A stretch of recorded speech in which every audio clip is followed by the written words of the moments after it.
bagaimana Pancasila mendasari tentang keilmuan yang lainnya.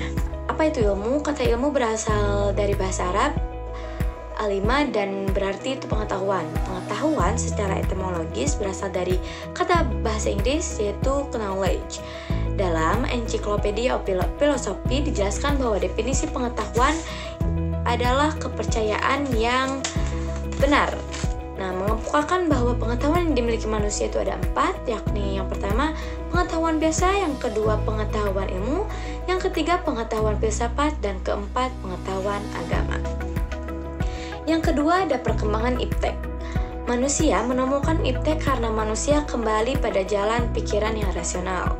Setelah manusia berhasil memperdalam ilmu pengetahuan, maka produk dari ilmu tersebut adalah teknologi. Ilmu pengetahuan berkembang melangkah secara bertahap menurut dekade waktu dan menciptakan zamannya. Dimulai dari zaman pra-Yunani kuno, abad pertengahan, Renaissance, zaman modern, dan masa kontemporer. Selanjutnya ada Pancasila sebagai dasar pengembangan ilmu pengetahuan dan teknologi. Iptek sebagai asas pembangunan dan sebagai salah satu bidang pembangunan yang sejajar dengan bidang pembangunan lainnya. Maka secara sadar kita mengakui bahwa memahami betapa pentingnya iptek bagi kehidupan bangsa dan negara kita, terutama dalam menjamin kesinambungan pembangunan nasional. Dapat disimpulkan bahwa perkembangan iptek yang saat ini terjadi berawal dari dunia barat dan mengakhiri masa kegelapan The Dark Age. Lahirlah era yang disebut sejarah Renaissance dan humanisme. Setelah ilmu pengetahuan yang terus berkembang, puncak dari pemikiran manusia yang disebut modern itu yakni lahir revolusi industri. Revolusi industri lah sebagai cikal bakal adanya teknologi.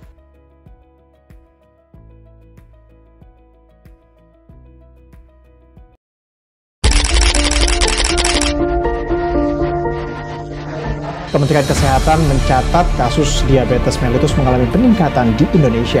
Riset kesehatan kasus diabetes mellitus tipe 1 pada anak mengalami peningkatan 70 kali lipat sejak tahun 2010 hingga tahun 2023.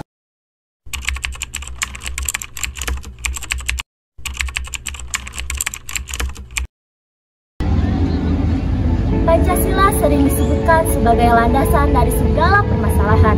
Nah, kalian tahu belum? Pancasila juga melandasi permasalahan di bidang kesehatan juga loh. Nah, berikut contohnya. Contohnya, permasalahan penyakit diabetes. Diabetes adalah salah satu penyakit yang metabolik yang terjadi ketika terdapat kadar gula yang tinggi pada tubuh namun tidak dapat dipergunakan oleh tubuh. Ada juga contoh lain. Nah, di Indonesia, tingkat penderita diabetes pada tahun 2023 prevalensinya mencapai 11,7%, bahkan bisa mencapai 28,57 juta jiwa pada tahun 2045. Nah, sekarang kita akan membahas mengenai landasan inovasi iptek dalam mengatasi diabetes. Berikut penjelasannya.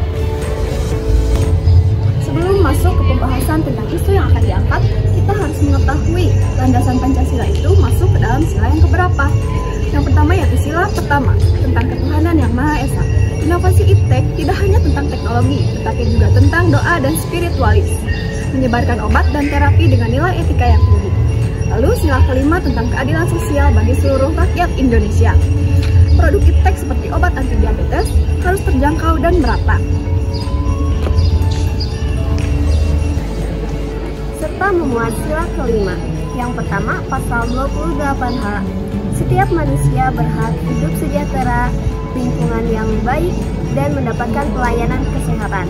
Yang kedua, pasal 34 ayat 3 menyatakan bahwa negara bertanggung jawab untuk menyediakan fasilitas layanan kesehatan dan pelayanan umum dengan layak.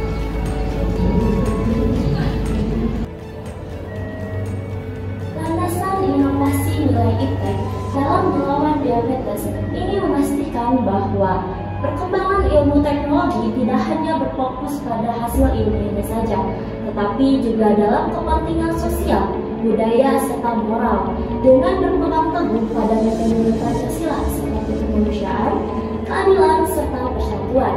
Dengan ini, Indonesia akan menghadirkan solusi yang efektif, etis, serta berdaya guna bagi seluruh rakyat Indonesia. Yang kedua, pentingnya spiritual dalam penanganan diabetes. Penyakit seperti diabetes membutuhkan pendekatan holistik. Selain pengobatan fisik, dukungan spiritual dapat membantu pasien memiliki mental yang lebih kuat untuk menjalani pengobatan. Hal ini sejalan dengan prinsip keimanan. Doa dan keyakinan sebagian dari proses. Ketuhanan Yang Maha Esa mengajarkan bahwa manusia adalah makhluk yang paling lemah tanpa bantuan Tuhan. Maka dari itu, setiap inovasi IPTEK di bidang kesehatan tetap harus disertai dengan doa dan rasa syukur kepada Tuhan. Mengingat semua kemampuan manusia dalam menemukan solusi adalah anugerahnya. Nah, dan juga pendidikan spiritual dalam pencegahan. Masyarakat juga diajarkan untuk menjaga pola hidup sehat sebagai bagian dari tanggung jawab spiritual. Contohnya, menghindari makanan yang berlebih atau tidak sehat sebagai bentuk rasa syukur atas nikmat kesehatan yang diberikan oleh Tuhan. Contoh praktisnya menyebarkan terapi berbasis bahan lokal seperti cincau, tanaman herbal dengan menggunakan metode pendekatan menghormati tradisi keagamaan masyarakat. Berikut contoh cuplikannya.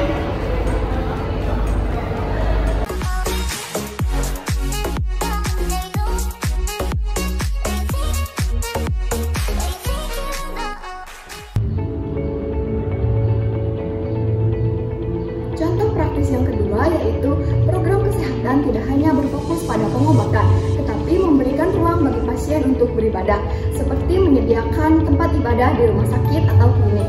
Berikut cuplikan videonya.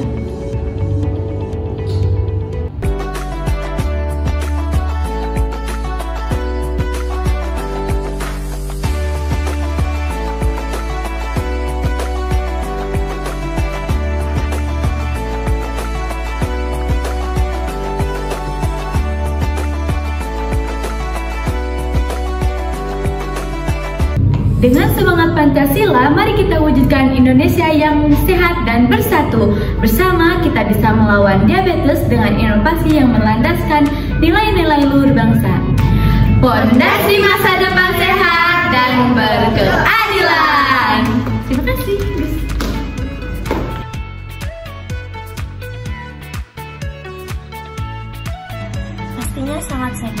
Pastinya sangat seru. Sangatlah seru.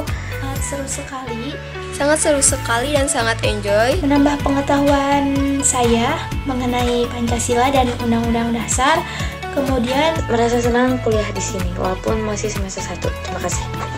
dan pokoknya tetap semangat deh buat semua mahasiswa, dan pastinya saya berterima kasih kepada Bapak Kosasi telah mengajar kami dalam perkuliahan di 1 semester ini. Terima kasih.